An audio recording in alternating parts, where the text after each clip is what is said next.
Hi, I'm Daisy with Warm Folk, and today I'm going to open a lot of packages.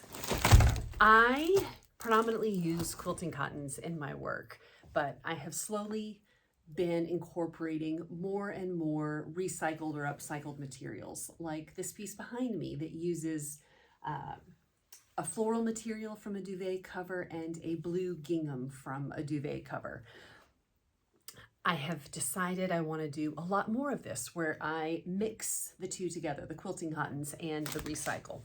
But to do that, I need to acquire some more material that is suitable for what I want to do.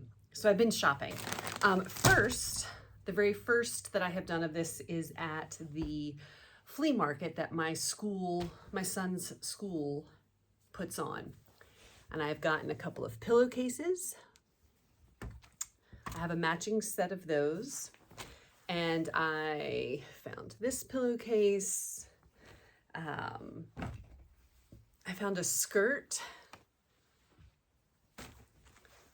a solid, another skirt, and a baby blanket.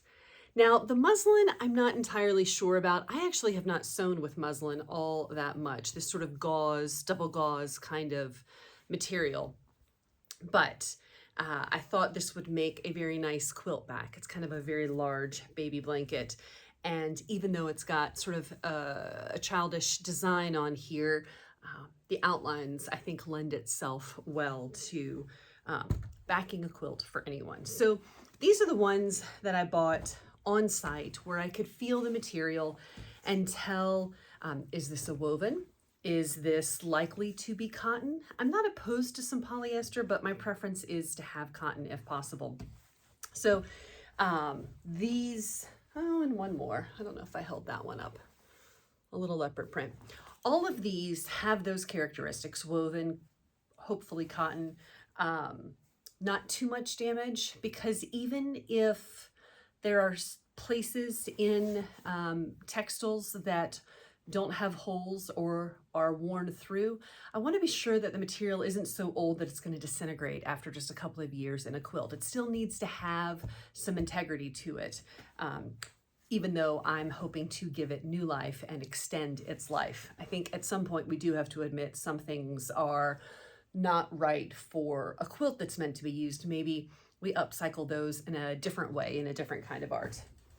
So that's what I bought in person, but I've also been using, in the US we called it Craigslist. Here in Norway it's called Finn.no. It's a used marketplace where you can buy things from people, kind of like eBay but not an auction, and a little different. So I've let's see, let's stack these up. I've got this many packages, and we're gonna open them right now because I don't do many unboxing type things, and I want to get better at it. I'm being very careful as I open these because they're all soft packages.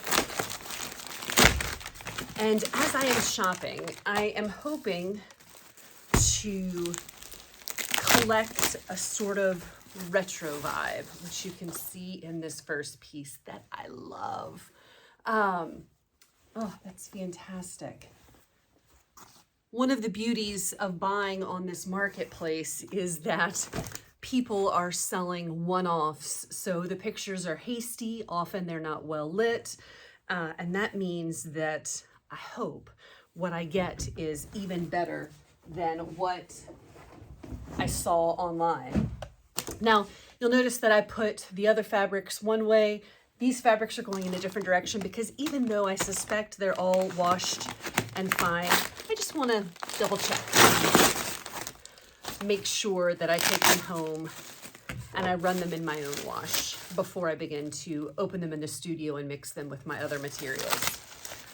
Oh, fantastic. So I don't know about other markets or other parts of the world, but I have noticed that things that are in the purple or the blue colorway are a little bit harder to come by. So when I see those, I try to snap them up immediately if I can afford it, if it's in my price range. Now, none of these are going to be so expensive that I can't technically afford it, but if something is more than the equivalent of about 20 US bucks, I'm not gonna cut it up and use it as a quilt, because I can get, I want to, I like the idea of it, but I've been able to find things between sort of $10 and $20 for a duvet cover. Then you add shipping on top of that. And that's kind of my happy place. So if I see something like this, ooh, I'm gonna jump on it. So this is a pillowcase and a very, very large duvet. That is gonna be magnificent. Now, you might be wondering, Daisy, some of these might be in pretty good shape. Don't you want, excuse me, don't you want to keep them and use them? And the answer is, I might. After I wash them, I'll do a better inspection and I'll see if they are suitable for use. And I will decide if I want to use them, or maybe my children want to use them for a while. But the beauty of acquiring them is that even if I use them for a little bit, once they wear out, I can cut them up and put them in a project.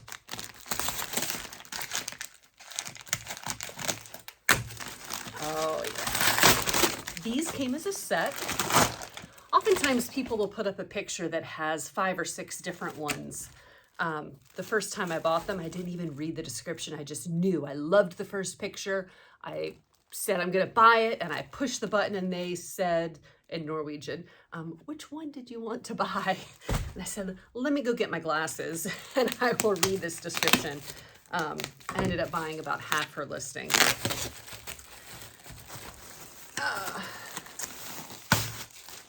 Wonderful. Another sort of pinky purple.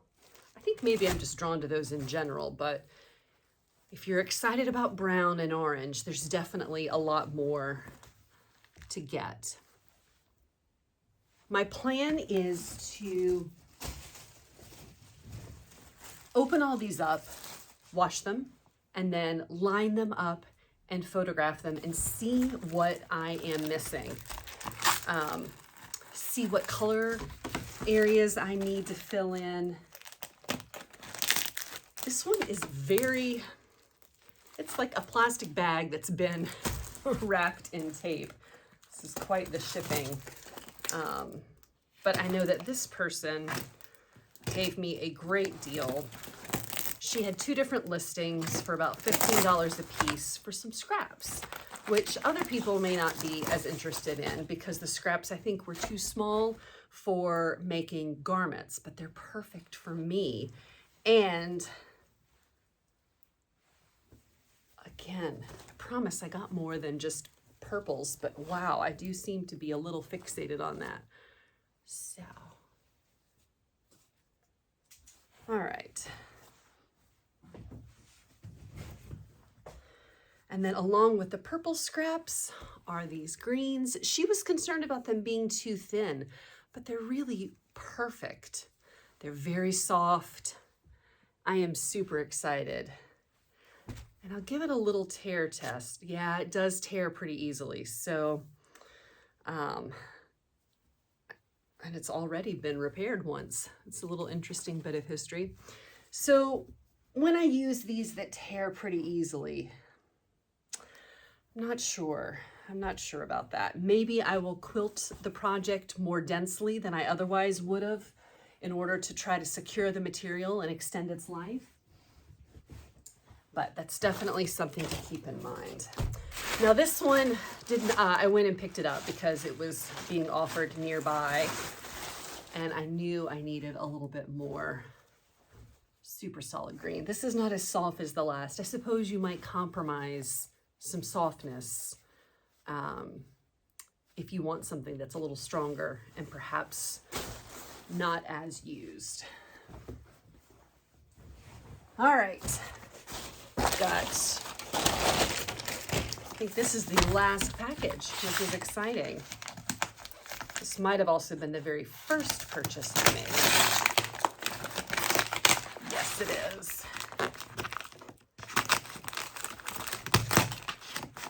So this is the woman where I said, oh, I love it. And then she said, you got to look at all the pictures. Because I thought, all of that for $6? Yes! But she just meant the pillowcase. The first one, I think, was $6. And here's where I've got some good range. All right, I've got a little bit of peach. This is as faded as it seems on the screen, but it has enough color to be suggestive, so it'll read from a distance. Here's another one that is faded, and this looks like it might have been a pillowcase, and maybe the seam came undone, or maybe it's already been sampled from for reuse. But that is a lovely pastel green floral with some hints of blue. Oh, I love this one. Pink is definitely one of my favorites. I went back and added this one. I was already ordering so much. Kind of a quirky greenish orange, but I love the mixture of the patterns in this, the floral pattern and a little bit of striped pattern. I, of course, create my own patterns in my quilts, but within the spaces, it's nice to have another sort of subtle pattern. This one was another one that I added at the end afterwards. It was a bit of an afterthought, and I'm really glad I did. I think that reads nicely as a pinky peach. Ooh. Here's another.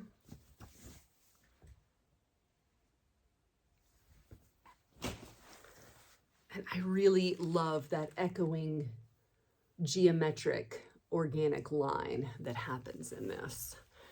So all of these pieces are approximately either 1.2 meters by 1.8 meters, or maybe something's as big as 1.9, but I expect to get at least 2 or 3 meters squared out of each of these. So cost-wise, it is a lot better than buying fabric off the bolt, but that's not why I'm doing it. I'm not doing it necessarily to get a deal, and theoretically I should be willing to pay the same amount, I suppose, but the idea is that I'm using things that might not otherwise get used and extending the life of it, keeping things out of the landfill, although surely these wouldn't go in the landfill. You never know, but oh, this blue one is gorgeous.